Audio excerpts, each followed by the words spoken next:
Welcome, everyone. Welcome, J3 listeners, where we will, from this time forward, we will be doing this for you guys on YouTube. I am Jay, and along with my partner here, introduce yourself. I'm Jeff. All right. We finally disclose our disguised faces. Exactly. We've been taking off the mask. We've been hiding out in Audioville for a while, and now we are here on YouTube. All right, well, it's 2023, and again, this is our first interview or first show of 2023. And I mentioned interview, a slip of the tongue, but it actually is an interview. My good friend, partner here, Jeff, has just completed his first novel, and I am going to interview him, ask him a few questions about his novel. Are you ready, Jay? I am ready. All right. Let's talk about the novel. Let's talk about the novel. All right. So you want to start? I'll let you. Well, yeah. Let me tell you what the novel is called. I'm going to put it up here so you can see. This is the cover. This is the cover of the novel, and it's called The Right Thing to Do. You can go to your browser and type just this link over here as below, and you can find places where the book is sold.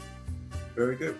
Now, before you go forward, there was a very interesting story behind what you actually went through with Amazon in order to get your marketing happening. You want to talk a little about that? Well, I tried using Amazon as a vehicle to market the book, and they told me that it was too sexual in context for advertising. I'm going to show you again. Tell me if you think this is sexual. I don't see anything sexual about it. Those were the rules. So I said, okay, if that's these are your rules. I'm going to advertise elsewhere. So that was the story with Amazon. It was a big company, and I tried to appeal, but that didn't get me anywhere. Me, small guy. Big Amazon. Not much you can do. David versus Goliath. Pretty much. All right. So let me start. So you finish your book, and I'm just gonna call it a monumental achievement by any standard. And I can say that truthfully because the main thing you want to do when you start a book is to finish it. And so you were able to do that, and that alone, says a lot. But let's talk about your motivation behind writing the book. Like, what was the catalyst? Like, what were you trying to accomplish with this story? First, I guess you can go into the storyline, and then you can tell us, what you were trying to accomplish. I was always interested in things that are not just mundane, like in life, like how to make money, how to get married, how to raise your children. These are important things, but I was always interested in metaphysical aspects. Questions like, who are we? Where do we come from? What are we doing here? And so I just couldn't find the right forum for it, where to discuss the issues such as these. Because what happens is, in our world, in our culture, there are two main theories of how we got here into this world, human beings. And that is, we have a creationist theory telling us basically that we were created by God. And then there is an evolutionary theory. So somehow we evolved from an amoeba and into an animal, and finally into a human being. There are other theories, and one of them is that we were created by aliens.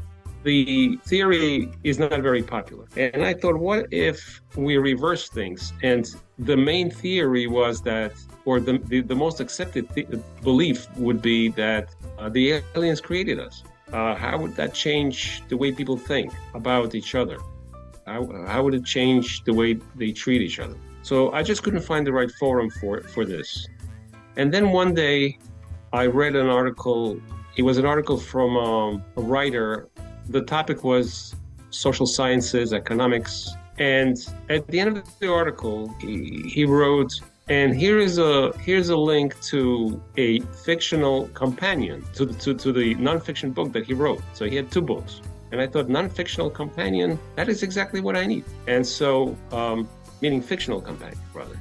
It's something that I need. That this would be great for him. And so I said, I got to write a fictional book, and that was my impetus to write the right thing to do. The book talks about how humans find out that they were created by aliens, and the things that happen to the world as a result.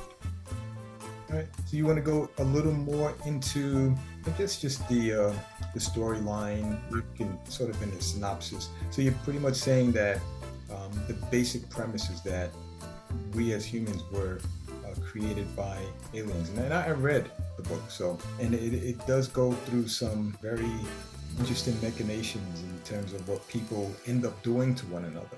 You want to go into it a little? So the book discusses the issues of what happens in reference to the crime, how the new concept of where we come from, how it puts religious ideas in its head, and now people don't have to believe what's in the book, what's in a holy book.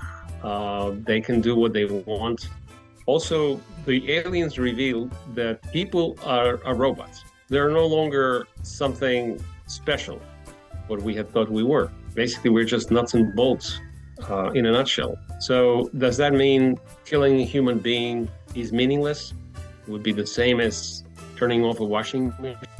Questions like that is what the book is talking about, and how people react to the new paradigm. Okay. And that's sort of like a really great palette to explore a lot of different philosophical ideas, and you go into a lot of that. So my next question would be just simply, why a sci-fi book? You could have written about love and etc. And why a sci-fi book? Well, it's not like I thought and which genre would be more appropriate. It's just that the aliens created us, and the aliens come here and they reveal the truth to us. So whenever you mention aliens, it's an automatic sci-fi book. Although the action takes place in contemporary society, in today's world. I see. So in other words, just the premise itself falls within that literary sci-fi realm. Well, the genre is there are various genres in it. It's an adventure. It's also metaphysical fiction. So you can apply different genres to this, but sci-fi is one of them. Okay. When it comes to certain literary genres, they can seem a little confining, especially for a book like this that delves into a lot of different topics, some of them philosophical. So the next thing I'd like to ask is, all right, so the book touches on some hot button issues, such as the sanctity or meaning of life, morality, etc. Is the book a platform for your own philosophical feelings? How much of you, how much of how you actually feel is part of the book? It certainly is. I believe that people don't need a book saying to them, you don't have to kill somebody, you don't have to steal. If you do, you'll be punished. I believe that people know themselves what is right and what is wrong. And so I believe I'm a humanist. Yes, certainly my personal idea, my personal beliefs, yes, they are embodied in the book. I see. I find that as an author, when I read certain books, the books are more engaging if I get the sense that the author actually has some kind of, philosophical stake in the premise, or they have feelings about what's actually occurring. And you can feel that when you read a book. And when you read this book, you can feel it, which is, the reason for the question. So you have some interesting characters in the book. Let me ask you this. Do any of the characters serve as sort of a metaphor for your real life? Do any of the characters, without going into specifics, but sometimes we have characters and people will ask you, is that you? Or do you know someone like that, or etc.?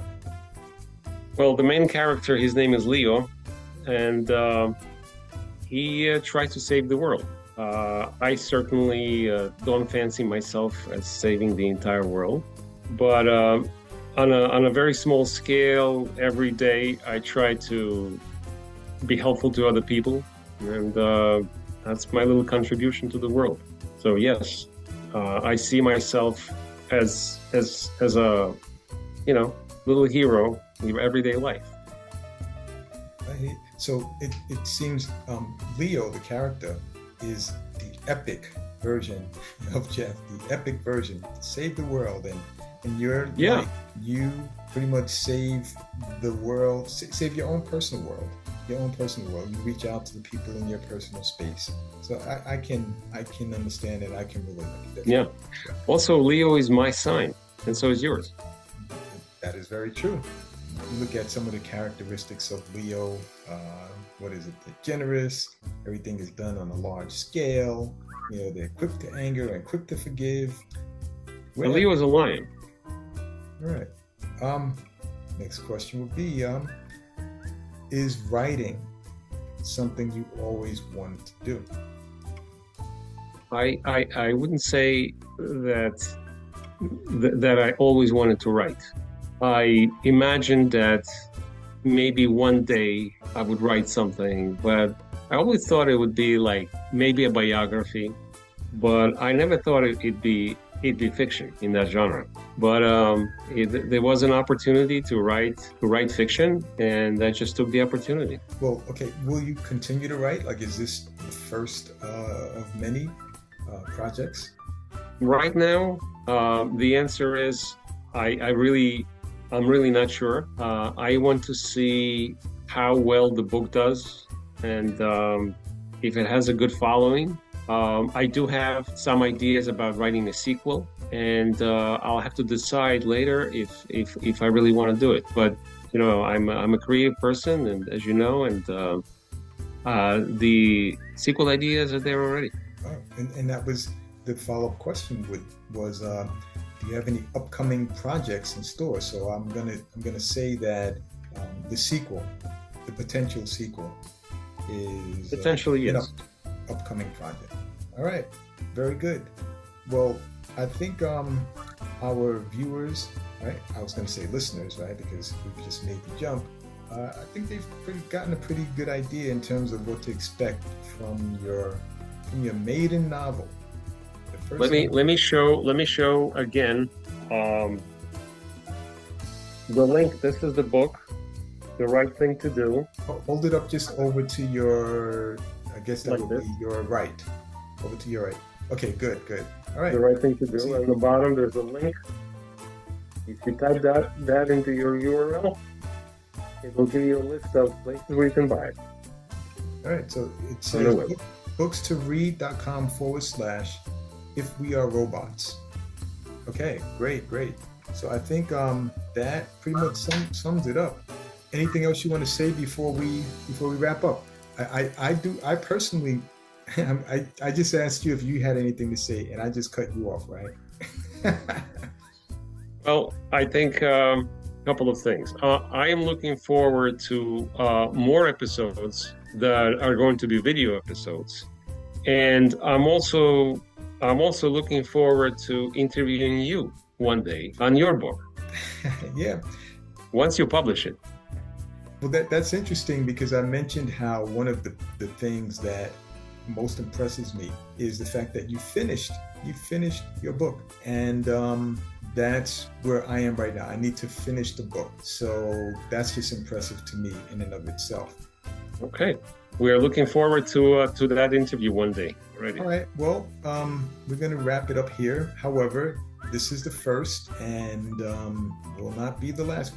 We'll see you guys, our J3 listeners/viewers, on the next episode. And make sure you go out and get that book. Get the book, If We Are Robots. I guarantee that it will be a read that inspires you to think more philosophically about life and where we come from in our existence, morality, etc. Jeff, you've done a really marvelous job with this. Thank you, Joe. All right. Until next time, be well.